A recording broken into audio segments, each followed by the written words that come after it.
Hello everyone, welcome back to our class. आज हम पढ़ने वाले हैं बिजनेस स्टडीज के अंदर बिजनेस की फीचर्स और कैरेक्टरिस्टिक्स के बारे में। इस क्लास को हमने बिजनेस टर्म को, बिजनेस, ट्रेड और कॉमर्स को पहले क्लासिफिकेशन किया, फिर इकोनॉमिक नॉन इकोनॉमिक एक्टिविटीज में डिफरेंस समझा, वो एक्टिविटीज होती क्या है उसे समझा, फिर हमने उस चार्ट को, ठीक है, जो बिजनेस का चार्ट है, इंडस्ट्रीज, जो प्राइमरी सेकेंडरी टर्शरी इंडस्ट्रीज है, ट्रेड है, ऑक्सिलरीज टू ट्रेड है, उन सब के बारे में हमने डिटेल से एग्जाम्पल्स के साथ पढ़ा। ठीक है, आज हम बात करने वाले हैं बिजनेस के कैरेक्टरिस्टिक्स और उसके फीचर्स के बारे में।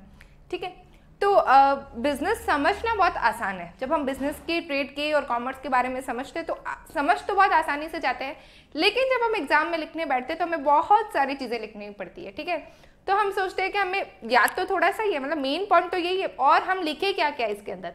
इसके लिए मैं आपके लिए क्या लाती हूँ, पीपीटीज लाती हूँ।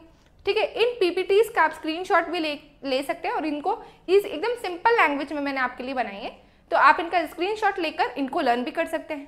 ठीक है, तो इससे क्या होगा, एग्जाम में पॉइंट्स लिखने के लिए बहुत सारे मिल जाएंगे आपको। ओके, तो लेट्स स्टार्ट दिस क्लास को स्टार्ट करते हैं।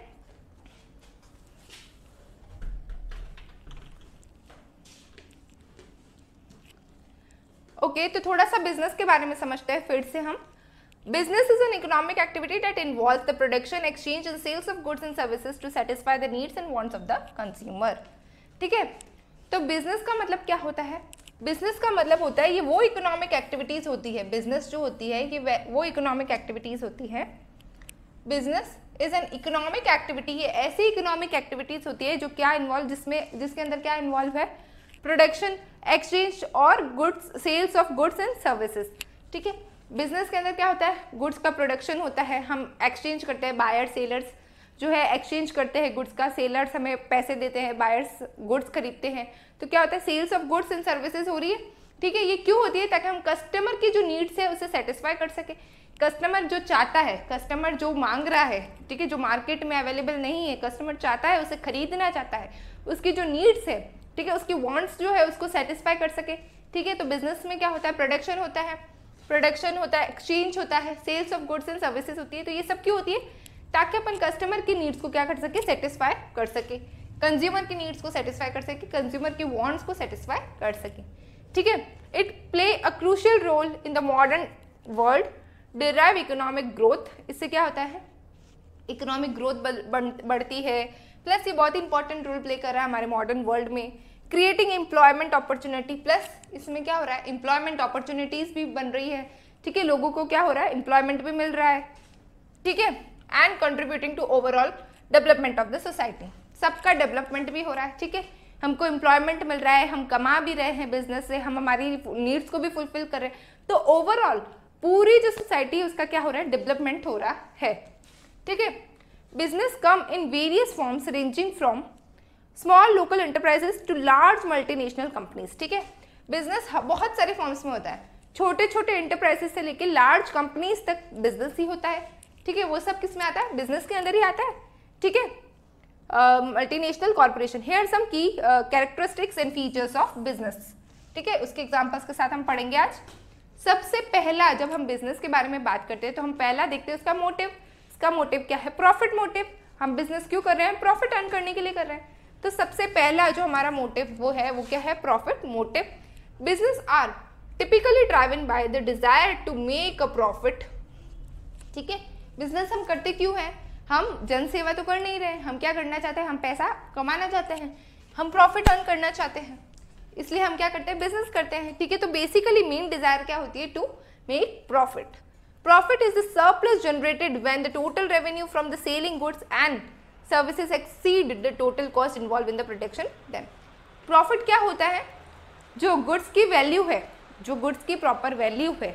ठीक है, मतलब जो प्रोडक्शन में जो वैल्यू लगी है, प्रोडक्शन में, फिर उस गुड्स के पैकेजिंग एंड ऑल में, उस सब की प्रॉपर प्राइस होती है, एक प्राइस होती है। अब मैन्युफैक्चरिंग को जो प्राइस में मिल रही है उसके कुछ एडिशन में वो क्या करता है, सेल करता है रिटेलर्स को। ठीक है, क्वांटिटी में करता है। अब रिटेलर सिंगल पीस में सेल आउट करता है कस्टमर्स को। ठीक है, तो इसका भी प्रॉफिट रहता है। ठीक है, तो क्या करता है, एक प्राइस होती है, उसके अंदर मैन्युफैक्चरर भी अर्न कर रहा है अगर वो क्वांटिटी में जा रही है। ठीक है, तो रिटेलर भी अर्न कर रहा है, और रिटेलर सिंगल पीसेस में वो बेच रहा है, तो वो किसके पास जा रहा है, कस्टमर के पास, तो रिटेलर भी वहाँ पे क्या कर रहा है, अर्न कर रहा है। तो प्रॉफिट क्या है, जो सरप्लस होता है, मतलब जो total revenue from the selling goods and services minus total cost, total cost minus जो टोटल रेवेन्यू है उसे हम लेस करेंगे, तो हमारा क्या involve in the production, them उसके प्रोडक्शन के अंदर आ जाएगा, तो वो क्या हो जाएगा, हमारा प्रॉफिट। ठीक है ना, total cost minus total revenue क्या आ जाएगा, हमारा प्रॉफिट। मतलब कि surplus generated when the total revenue from selling goods and services exceed the total cost, ठीक है, इन्वॉल्व इन द प्रोडक्शन। ठीक है, तो ये क्या था, प्रॉफिट। अब हम एग्जांपल देखें तो एक सॉफ्टवेयर कंपनी है जिसने डेवलप किया है selling of applications aiming to generate revenue higher than the cost of development. देखो, एक सॉफ्टवेयर कंपनी है जिसने क्या करा है, एक सॉफ्टवेयर कंपनी है जो डेवलप करना चाहती है और सेल करना चाहती है अपनी एप्लीकेशंस। एक सॉफ्टवेयर कंपनी है जो क्या बनाती है, एप्लीकेशंस बनाती है। ठीक है, अब वो अपनी कंपनी को जो है वो बड़ा करना चाहती है। ठीक है, एक्सपांड करना चाहती है, डेवलप करना चाहती है, प्लस क्या करना चाहती है, सेल्स करना चाहती है एप्लीकेशंस को। क्या एम, उसका क्या एम है उस कंपनी का, to generate revenue higher than the cost of development. Revenue ज़्यादा हो, उसकी कॉस्ट से क्या हो, रेवेन्यू ज़्यादा हो। ठीक है, मतलब जो कॉस्ट आ रही है उससे मेरी रेवेन्यू क्या हो, बढ़े। Development, marketing and distribution to achieve a profit. ठीक है, उसकी डेवलपमेंट में मार्केटिंग और डिस्ट्रीब्यूशन से जो भी कॉस्ट आ रही है उससे मेरा जो रेवेन्यू हो, जो मेरी इनकम हो, वो ज़्यादा हो। ठीक है, तो इसलिए वो क्या, मतलब मेन क्या काम है इसका, टू अचीव प्रॉफिट। प्रॉफिट को अचीव करना उस कंपनी का एम है, तो इसलिए वो क्या कर रही है, ऐसी कॉस्ट सेट कर रही है जिससे उसकी जो रेवेन्यू हो वो ज़्यादा हो, वो क्या हो, बढ़े। ठीक है ना, तो ये क्या है, प्रॉफिट मोटिव। जो बिजनेस का पहला एम होता है वो क्या होता है, profit motive. Then exchange of goods and services.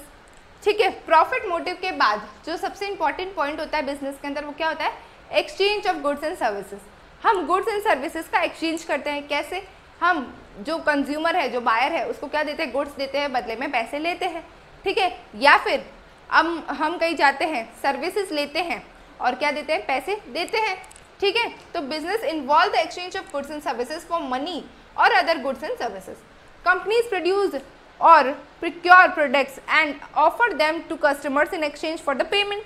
A retailer store, for instance, sells various products like clothing, electronics, accessories to customer in exchange for money. ठीक है, तो exchange of money की बात करें तो exchange of money में सिर्फ इतना ही है कि जो retailers है वो customer को माल्स बेच रहे हैं, मतलब कोई भी person. exchange of goods and services हो रहा है बायर्स और सेलर्स के बीच में। बायर्स क्या कर रहा है, सेलर्स को गुड्स बेच रहा है और सेलर उनको पैसे दे रहे हैं, तो एक्सचेंज हो गया, मनी और गुड्स का एक्सचेंज। ठीक है, हम कहीं गए और जैसे मैं गई, मैं पार्लर गई, मैं पार्लर जाऊंगी तो मैं क्या करूंगी, उस पार्लर वाले को कहूँगी कि मेरे जो है मेरे हेड मसाज करनी है, तो वो मुझे क्या देगी, हेड मसाज की सर्विस देगी और बदले में मैं उसे क्या दूंगी, पैसे दूंगी। तो हम दोनों के बीच में एक्सचेंज हो रहा है, वो मुझे सर्विस दे रही है और मैं पैसे दे रही हूँ, तो एक्सचेंज हो रहा है गुड्स एंड सर्विसेज का। ठीक है, मनी एंड सर्विसेज का एक्सचेंज हो रहा है। तो ये क्या है, exchange of goods and services. ठीक है, जो किसी भी बिजनेस, वो भी बिजनेस लेके बैठी है, अपना पार्लर का बिजनेस लेके बैठी है, तो ये क्या हो रहा है, exchange of goods and services. ठीक है, देन बात करते हैं रिस्क एंड अनसर्टेनिटी की। रिस्क एंड अनसर्टेनिटी की बात करें तो हर बिजनेस के अंदर रिस्क तो इन्वॉल्व होता ही है कि वो बिजनेस चलेगा कि नहीं चलेगा। अनसर्टेनिटी होती है कि वो ग्रो कब करेगा बिजनेस। मतलब आज मैंने एक पेन का बिजनेस चलाया, अब ऐसे पेन जो है वो मार्केट में बहुत सारे अवेलेबल है ऑलरेडी, मेरे कंपटीशन में बहुत सारे लोग बैठे हैं जो इसी पेन की रेट जो है वो मुझसे शायद 2 रुपये कम में भी बेच रहे हो। मतलब एक पेन जो है वो 2 रुपये का भी आता है, ठीक है, 3 रुपये का भी आता है, 5 रुपये का भी आता है, 10 रुपये का भी आता है, 20 रुपीज़ का भी आता है, लेकिन काम तो सारे एक जैसा करते हैं। ठीक है, लेकिन क्वालिटी डिपेंड्स, क्वालिटी सबकी डिपेंड होती है, सबकी अपनी अपनी। तो कोई भी बिजनेस जब मैं स्टार्ट करती हूँ तो एक रिस्क फैक्टर उस बिजनेस में इंक्लूड होता है, एक अनसर्टेनिटी उस बिजनेस में इंक्लूड होती है कि वो बिजनेस ग्रो करेगा कि नहीं करेगा। रिस्क उसमें इन्वॉल्व होता है कि कस्टमर वो प्रोडक्ट खरीदेगा कि नहीं खरीदेगा, हमारी सर्विसेज चलेगी कि नहीं चलेगी। ठीक है, ज़रूरी नहीं है कि सारे रेस्टोरेंट्स चलते हैं, ठीक है, लेकिन कुछ स्पेसिफाइड रेस्टोरेंट्स होते हैं जिसका फूड हमें बहुत पसंद आ जाता है, ठीक है। तो हम हमेशा क्या करते हैं, कहीं पर भी नहीं जाते, हम सोचते हैं वहाँ का खाना अच्छा है, हम वही जाएंगे, ठीक है। भले ही बहुत सारे रेस्टोरेंट ओपन नए हुए हैं और प्राइस भी कम है, बट हम कहाँ जाएंगे जहाँ क्वालिटी अच्छी मिलेगी। तो हर बिजनेस के अंदर एक अनसर्टिनिटी होती है, ठीक है। अनसर्टिनिटी क्या होती है कि वो रन करेगा कि नहीं करेगा। तो रिस्क एंड अनसर्टिनिटी का मतलब क्या है, business faces risk and uncertainty related to the market conditions and competition. इतना कंपटीशन है मार्केट की कंडीशंस की वजह से, कॉम्पिटिशन्स की वजह से और कंज्यूमर की प्रेफरेंस की वजह से हर बिजनेस के अंदर रिस्क और अनसर्टेनिटी इन्वॉल्व होती ही है, ठीक है। For example an agriculture business might faces the risk due to unpredictable weather patterns और fluctuation in the crop prices, ठीक है।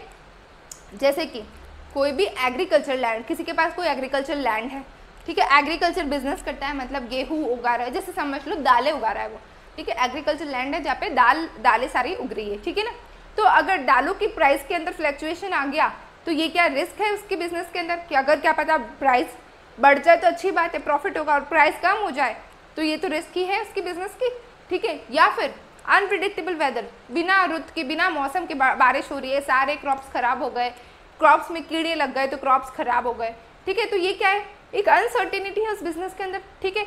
तो इसमें क्या है, रिस्क इन्वॉल्व है। तो वो अब रिस्क है, अनसर्टेनिटी है, तो उसे लॉस भी हो सकता है, प्रॉफिट भी हो सकता है। तो हर बिजनेस के अंदर एक रिस्क फैक्टर, तो एक अनसर्टेनिटी तो होती ही है, ठीक है। तो थर्ड पॉइंट क्या था हमारा, रिस्क एंड अनसर्टेनिटी। देन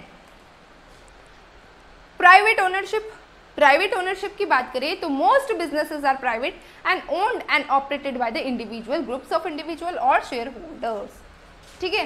तो प्राइवेट ओनरशिप की बात करें, मतलब प्राइवेट ओनरशिप मतलब खुद का ओन्ड बिजनेस, ठीक है, हमारा खुद का बिजनेस। एक मोस्ट बिजनेसेस आर प्राइवेट, बहुत सारे बिजनेसेस प्राइवेट होते हैं।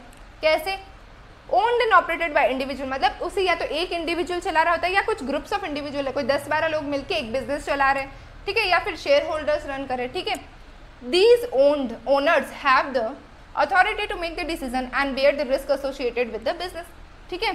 तो जो ऐसे ओनर्स जो होते हैं उनकी अथॉरिटी होती है कि वो क्या कर सकते हैं, वो डिसीजन ले सकते हैं उस बिजनेस का, प्लस जो भी रिस्क इन्वॉल्व होती है उस बिजनेस में वो बेयर करेंगे, मतलब वो उसकी भरपाई करेंगे, ठीक है। For instant a family owned restaurant is owned and managed by the single family and a group of families member, ठीक है। जैसे कि रेस्टोरेंट है वो एक फैमिली मेंबर ने ही खोला है, एक फैमिली मेंबर ने खोला है, मतलब एक फैमिली ने मिलकर एक रेस्टोरेंट खोला है, ठीक है। अब उस फैमिली के जो मेंबर्स हैं ना वो उस रेस्टोरेंट को रन कर रहे हैं, ठीक है। अब उस रेस्टोरेंट से रिलेटेड जो भी डिसीजन है वो कौन लेगा, उस फैमिली के मेंबर्स लेंगे। प्लस अगर रेस्टोरेंट नहीं चल रहा है, डूब गया, कस्टमर्स ही नहीं आ रहे हैं, तो वो जो सारे रिस्क होगी वो कौन बेयर करेगा, वो फैमिली मेंबर्स ही बेयर करेंगे, ठीक है। तो ये क्या होती है, प्राइवेट ओनरशिप होती है। प्राइवेट ओनरशिप मतलब privately owned and operated by individuals, ठीक है ना, समझ आया सबको। अब फिफ्थ पॉइंट है लीगल एंटिटी। लीगल एंटिटी क्या होती है, businesses are recognised as separate legal entity from their own, ठीक है। देखो जो कंपनीज होती है, कंपनीज की जो क्या होती है, खुद की कंपनीज क्या होती है, एक आर्टिफिशियल पर्सन होती है। कैसे, उसकी सेपरेट लीगल एंटिटी होती है, मतलब कि उसका खुद का क्या होता है, वर्चस्व होता है, राइट। कंपनी का क्या होता है, वर्चस्व होता है। कैसे, business are recognised as separate legal entity, business को जो क्या है फ्रॉम देयर ओनर्स, उनके ओनर्स के थ्रू जो बिजनेस को है वो एक सेपरेट लीगल एंटिटी मानते हैं, मतलब उसकी एक लीगल एग्जिस्टेंस होती है, ठीक है। उसकी बिजनेस की क्या होती है, लीगल एग्जिस्टेंस होती है। This means that they can enter into the contracts, ठीक है। अब मैंने किसी पर्सन के साथ कॉन्ट्रैक्ट किया, लेकिन उस कॉन्ट्रैक्ट में नाम किसका आएगा, मेरी कंपनी का आएगा, ठीक है। तो मेरी कंपनी का क्या एक लीगल एग्जिस्टेंस है, ठीक है ना। Own asset and be held liable for their action, इसका मतलब ये होगा कि कोई भी बिजनेस, ठीक है, कोई भी ऐसा business are recognised as separate legal entity, हर बिजनेस का खुद का एक सेपरेट लीगल एंटिटी होता है, मतलब एक लीगल एग्जिस्टेंस होता है, मतलब वो चाहे तो किसी के भी साथ कॉन्ट्रैक्ट में आ सकते हैं, उनके खुद के एसेट्स होते हैं। एसेट्स मतलब कि उनका खुद का फंड होता है, कंपनी का खुद का फंड है, कंपनी के खुद के बहुत सारे फर्नीचर एंड ऑल है, ये सारे किस में आते हैं, एसेट्स में आते हैं। कंपनी का माल है, ठीक है, उस बिजनेस का माल है, ठीक है, तो ये सब किस में आता है, एसेट्स में आता है, ठीक है। Held liable for their action. और वो जो बिजनेस होता है अगर उसकी सेपरेट लीगल एंटिटी है, हर बिजनेस की एक सेपरेट लीगल एंटिटी होती है, तो अगर वो एक सेपरेट लीगल एंटिटी है तो वो खुद अपने एक्शंस के लिए लाइबल होगी। अगर कोई गलत माल बेच रहा है, अगर कोई भी पर्सन कोई गलत माल बेच रहा है तो केस किस पे होगा? उस पर्सन पे कि उस बिजनेस पे केस होगा। ठीक है, आज हम एग्जांपल लेते हैं कि कोई भी ऐसी कंपनी जो टूथपेस्ट बना रही और उस टूथपेस्ट से क्या हुआ, हमारे दांत सारे खराब होने लगे, तो हम किस पे केस करेंगे? उस पर्सन पे, उस कंपनी पे, हम उस कंपनी पे केस करेंगे, राइट? बिकॉज उस कंपनी की क्या है, खुद की लीगल एग्जिस्टेंस है। तो हर बिजनेस की क्या होती है, एक लीगल एग्जिस्टेंस होती है, एक सेपरेट लीगल एंटिटी होती है। ठीक है, तो जो क्या कर सकता है, कॉन्ट्रैक्ट कर सकता है, अपने खुद के एसेट्स रख सकता है और लाइबल होता है अपने खुद के एक्शंस के लिए। ठीक है, जो भी वो कर रहा है उसके एक्शंस के लिए वो खुद लाइबल होता है। ठीक है, a manufacturing company for example can be sued in the case protect defects and its owners personal asset will generate be protect. मतलब कोई मैन्युफैक्चरिंग यूनिट है, ठीक है, जैसे कि मैंने एग्जांपल दिया कि मेरी एक मैन्युफैक्चरिंग यूनिट है जहाँ पे बनता है जहाँ पे बन रहा है मेकअप। अब मेरी एक मैन्युफैक्चरिंग यूनिट है जहाँ पे बन रहा है मेकअप। अब उस मेकअप में तो सब कुछ आता है, फेस वॉश, मेकअप में क्या क्या आता है, सारे क्रीम्स। चलो क्रीम्स ले लेते हैं। अब क्रीम्स बन रही है, अब उस क्रीम्स से क्या हुआ, किसी का फेस खराब हो गया, उस प्रोडक्ट में डिफेक्ट निकला। ठीक है, तो उसने क्या किया, शू कर दिया किसको, कंपनी को, इस मेकअप कंपनी को क्या कर दिया, शू कर दिया। इसको क्या कर दिया, शू कर दिया, मतलब इस पे केस कर दिया। अब its owner personal asset will generate be protected. मतलब कि क्या होगा, जो ओनर के पर्सनल एसेट्स है वो जनरली प्रोटेक्टेड रहेंगे। मतलब कि जो कंपनी है वो खुद लायबल रहेगी, जो कंपनी के एसेट्स है ना उससे उसका क्या होगा, जो भी क्लेम होंगे डैमेजेस की वो कंपनी से पे ऑफ करे जाएंगे, राइट? ठीक है, तो कंपनी की क्या होती है, खुद की लीगल एग्जिस्टेंस होती है। कोई भी कंपनी या कोई भी बिजनेस की, अगर हम यहाँ पे लीगल एंटिटी की बात करें तो हर businesses are recognised as separate legal entity. Businesses को भी क्या रिकॉग्नाइज किया गया, एक सेपरेट लीगल एंटिटी। जैसे कि कोई मैन्युफैक्चरिंग यूनिट है, ठीक है, तो वो जो मैन्युफैक्चरिंग यूनिट है उसका भी तो कुछ नाम होगा। ठीक है, उसकी भी मैन्युफैक्चरिंग यूनिट का नाम होगा, कोई कंपनी से वो रन करा है, किससे वो इंडस्ट्री वो होगी। ठीक है, तो हम क्या करेंगे, अगर कुछ प्रॉब्लम होगी तो हम उस कंपनी के खिलाफ केस करेंगे, हम उस कंपनी से कॉन्ट्रैक्ट करेंगे। ठीक है ना, तो उसकी क्या होती है, हर बिजनेस की एक सेपरेट लीगल एंटिटी होती है, खुद की एक एग्जिस्टेंस होती है लॉ के अंदर। ठीक है, कॉन्ट्रैक्ट कर सकता है। ठीक है, देन आगे चलते हैं, division of labour. Division of labour कैसे, businesses often involve a division of labor where different tasks are assigned to individuals or a group based on their expertise and skill। मतलब कि बिजनेसेस में क्या होता है, डिवीजन होते हैं, labours के डिवीजन कर दिए जाते हैं। जैसे कि हम करते हैं, हर बिजनेस में करते हैं, जैसे कि ये सुपीरियर लेवल का है, ये सबऑर्डिनेट लेवल के लेबर्स है। ठीक है ना, हर उनकी खुद की पर्सनल एबिलिटीज़, अपनी पर्सनल स्किल्स और अंडरस्टैंडिंग के बेसिस पे हम क्या करते हैं, हम क्लासिफिकेशन करते हैं लेबर्स का, डिवीजन करते हैं लेबर्स का।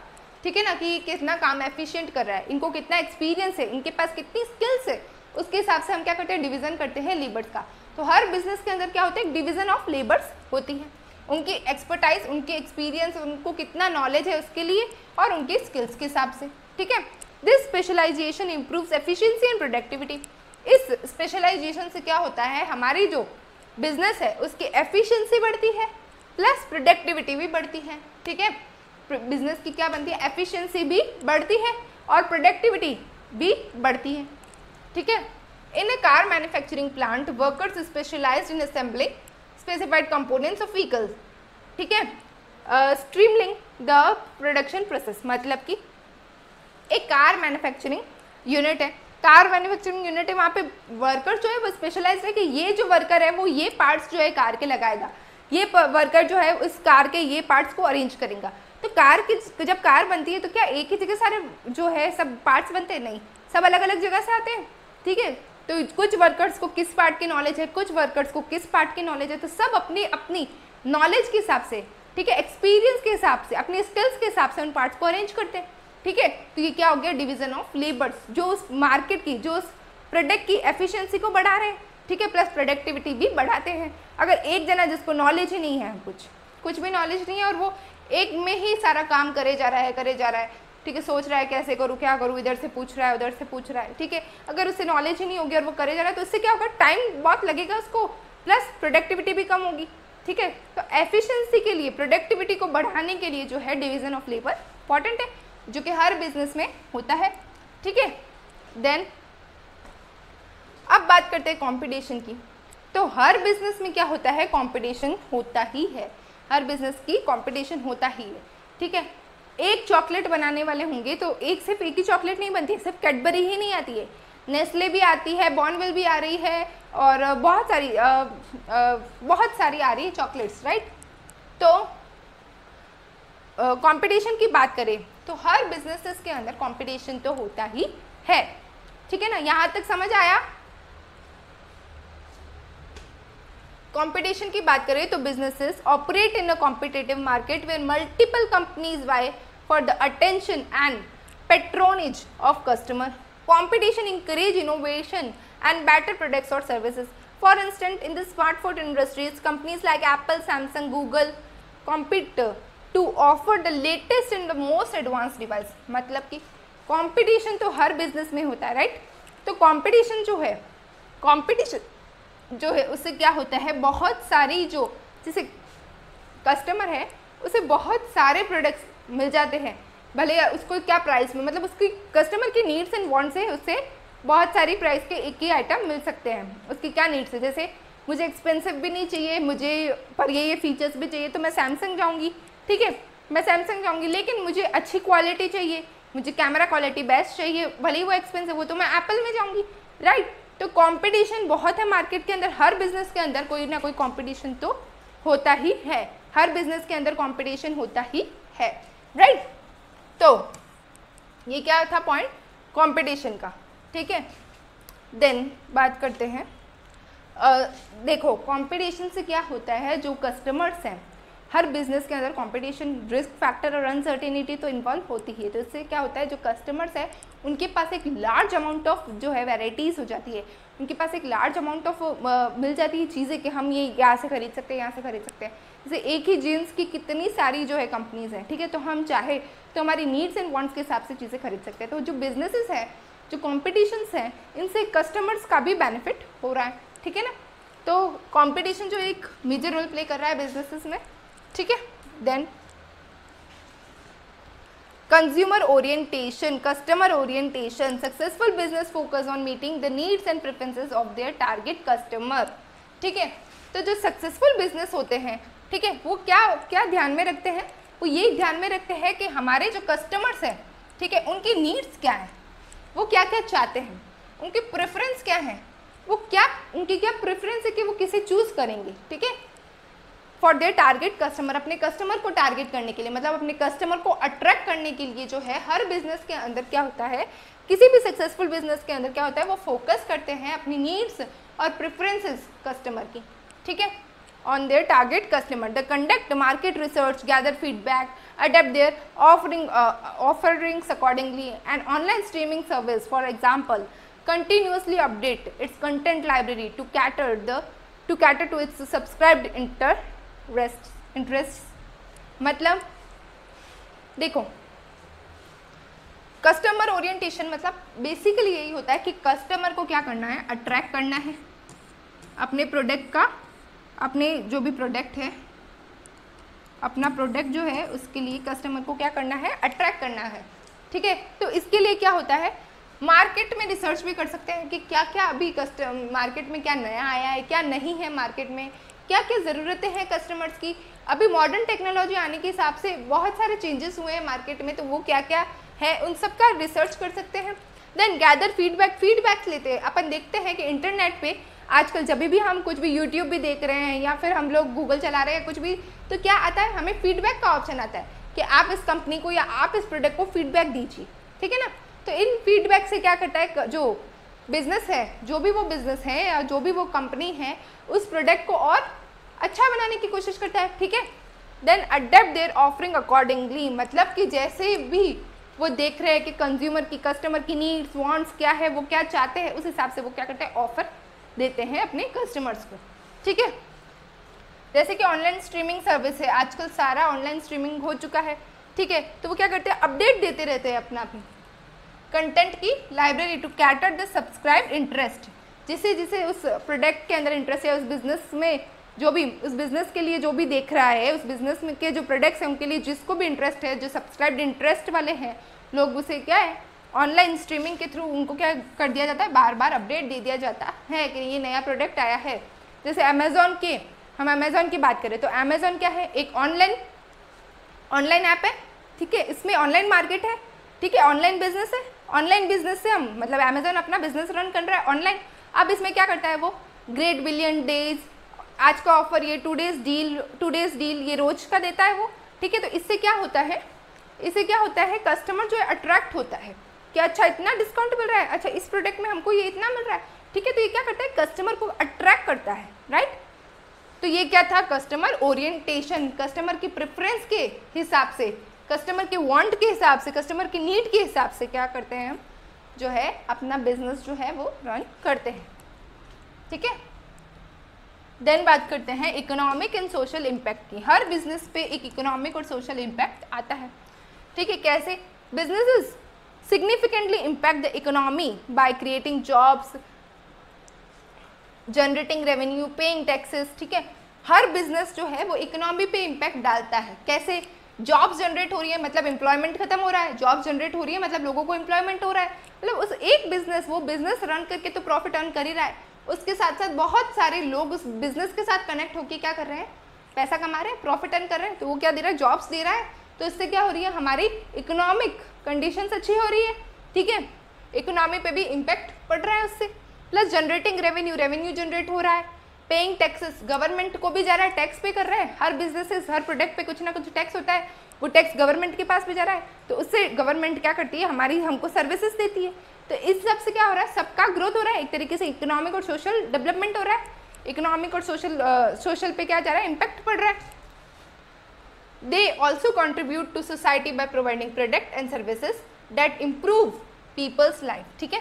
ये क्या करते हैं, ये किस में ऑल्सो क्या कर रहे हैं, कॉन्ट्रीब्यूट, जो भी बिजनेस है वो किस में कॉन्ट्रीब्यूट करता है, सोसाइटी में भी कॉन्ट्रीब्यूट करता है। कैसे, providing product and services that improve person life. अब अपने लिविंग स्टैंडर्ड को अपडेट करने में जो है बिजनेसेस का बहुत बड़ा हाथ है, ठीक है। बिजनेसेस नहीं होते तो एम्प्लॉयमेंट भी नहीं होता, एम्प्लॉयमेंट नहीं होता तो लोग भी नहीं कमा पाते, ना ही वो बिजनेस रन कर पाते, ना ही अपने पास प्रोडक्ट्स पहुंच पाते, ना ही अपना लिविंग स्टैंडर्ड बढ़ता, ठीक है। तो इससे क्या हो रहा है, पीपल की लाइफ भी इम्प्रूव हो रही है। An eco friendly energy company not only supplies renewable energy but also promote sustainability and reduces environmental impact. कोई भी ऐसी इको फ्रेंडली एनर्जी कंपनी होगी तो वो क्या करेगी, सिर्फ एक रिन्यूएबल एनर्जी ही सप्लाई नहीं करेगी, क्या करेगी, प्रमोट करेगी एक substantial and reduce environmental impact, जो एनवायरमेंट में जो इम्पैक्ट हो रहा है उसे भी रिड्यूस करने की कोशिश करेगी। प्लास्टिक बैन हो गया है, बहुत सारी कंपनीज ऐसी है जो प्लास्टिक यूज़ नहीं करती है, ठीक है, इको फ्रेंडली ऐसे पैकेजिंग करके देती है जो इको फ्रेंडली है। तो इससे क्या होता है, एनवायरमेंट पे भी इफेक्ट पड़ रहा है, ठीक है।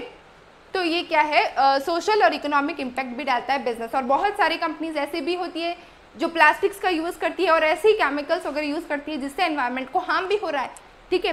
तो बिजनेस जो है वो सोशल और इकोनॉमिक दोनों पे ही इम्पैक्ट डालता है, ठीक है। तो ये क्या है, एक फीचर है, एक कैरेक्टरिस्टिक्स है बिजनेस का। देन लास्ट हम बात करेंगे इनोवेशन एंड अडेप्टेशन। क्या है ये, businesses need to innovate and adapt to stay competitive in a dynamic market. Business को क्या होना पड़ता है, अगर एग्जाम्पल देते हैं नोकिया कंपनी का, नोकिया कंपनी ने क्या किया, टाइम के साथ अपडेट नहीं हो पाई, इनोवेटिव नहीं हो पाई, उसने वही कीपैड वाला फ़ोन ही रखा। उसके आगे आगे धीमे धीमे सैमसंग आ गया, बहुत सारी कंपनीज़ है, वीवो है और बहुत सारी कंपनीज ऐसी फ़ोन की है जो आ गई, ठीक है, एप्पल है, वो सारी कंपनीज आ गई। तो नोकिया पीछे रहेगा। नोकिया क्यों पीछे रहा, क्योंकि उसने जो है वो अडेप्ट नहीं किए थे, जो नई नई टेक्निक्स है उनसे अडेप्ट नहीं किया था, ठीक है, उसने वही पुरानी चीज़ें चलाने की कोशिश करी। तो जो टाइम है जैसे चेंज हो रहा है, जैसे मॉडर्न वर्ल्ड जैसे हो रहा है, इंट्रोड्यूस्ड हो रहा है, बिजनेस में भी इनोवेशन और अडेप्टेशन टू स्टे कॉम्पिटिटिव, अपने जो कॉम्पिटिटर्स हैं उनके साथ में सर्वाइव करने के लिए इनोवेशन बहुत ज़्यादा ज़रूरी है। इनोवेशन एंड अडेप्टेशन बहुत ज़्यादा ज़रूरी है ताकि इस डायनेमिक मार्केट में, एक वास्ट मार्केट में हम सर्वाइव कर सकें, हम स्टे कर सकें, हम टिक सकें, ठीक है ना। दिस में involve introducing new products, improving existing ones और adopting advanced technology। इसका मतलब ये है कि हम क्या कर सकते हैं, नए नए प्रोडक्ट्स को इंट्रोड्यूस कर सकते हैं, नए नए प्रोडक्ट्स ला सकते हैं, इम्प्रूव कर सकते हैं, जो पुराने हैं उनमें इम्प्रूवमेंट करें। ठीक है, कीपैड है तो हम स्लाइडर डालें, स्लाइड है तो हम लोग टच स्क्रीन डालें। ठीक है, तो जो एग्जिस्टिंग वन है उसमें हम क्या करें, इम्प्रूवमेंट करें, या फिर हम अडॉप्ट करें एडवांस टेक्नोलॉजी। जो एडवांस टेक्नोलॉजी आ गई है उससे हम अडेप्ट करें तो हम अपने बिजनेस को ग्रो भी कर सकते हैं। ठीक है ना, और इनोवेशन भी ला सकते हैं अपने प्रोडक्ट के अंदर। And electric car manufacturer for example constantly works on battery technology and vehicle design to lead the market with efficient and attractive product. ठीक है, तो एक एग्जाम्पल देखो, पहले क्या था, पेट्रोल और डीजल्स वाली कार आती थी, अब इलेक्ट्रॉनिक कार्स भी आने लगी। पहले एक्टिवास में सिर्फ पेट्रोल वाली आती थी, अब इलेक्ट्रॉनिक एक्टिवा भी आने लगी। तो क्या हो रहा है, जैसे जैसे पेट्रोल महंगा हो जा रहा है, मतलब पेट्रोल जो है हमारे इंडिया में महंगा है, बहुत ही कम हो जा रहा है। पूरे वर्ल्ड के अंदर पेट्रोल जो है, ऐसा बोलते हैं ना कि एक समय आने के बाद पेट्रोल खत्म हो जाएगा। ठीक है, पेट्रोल नहीं मिलेगा फिर, तो हम क्या कर रहे हैं, हम अपने आने वाली जनरेशन के लिए पेट्रोल सेव कर रहे हैं, सेव भी कर रहे हैं, प्लस वो डिजॉल्व नहीं हो जाए। तो इसलिए हम क्या कर रहे हैं, हम इनोवेटिव आइडियाज़ यूज़ कर रहे हैं कि हम क्या कर देंगे, पेट्रोल नहीं है कोई बात नहीं, हम इलेक्ट्रॉनिक गाड़ियाँ यूज़ करेंगे, हम इलेक्ट्रॉनिक व्हीकल्स यूज़ करेंगे। तो ये क्या इनोवेशन है, इनोवेशन है ये, उससे हम अडेप्ट भी कर रहे हैं, इसलिए हम मार्केट में सर्वाइव कर पा रहे हैं। ठीक है, तो ये था इनोवेशन एंड अडेप्शन, जो हर बिजनेस के अंदर करना बहुत ज़रूरी है ताकि हम उस डायनामिक मार्केट में, उस मार्केट में टिक सकते हैं। यहाँ तक समझ आया? कोई doubt? All over businesses are essential, driving for the economic growth and societal progress, constantly evolving to meet the changes, need and demands in the world। तो कस्टमर के नीड्स एंड डिमांड्स से जो है हम क्या कर सकते हैं, सोसाइटल प्रोग्रेस और इकोनॉमिक ग्रोथ कर सकते हैं हर बिजनेस के अंदर। ठीक है, सो ये थी आज की क्लास। आई होप आप सबको ये सारे पॉइंट्स इजीली समझ आ चुके होंगे। See you in the next class. Thank you so much.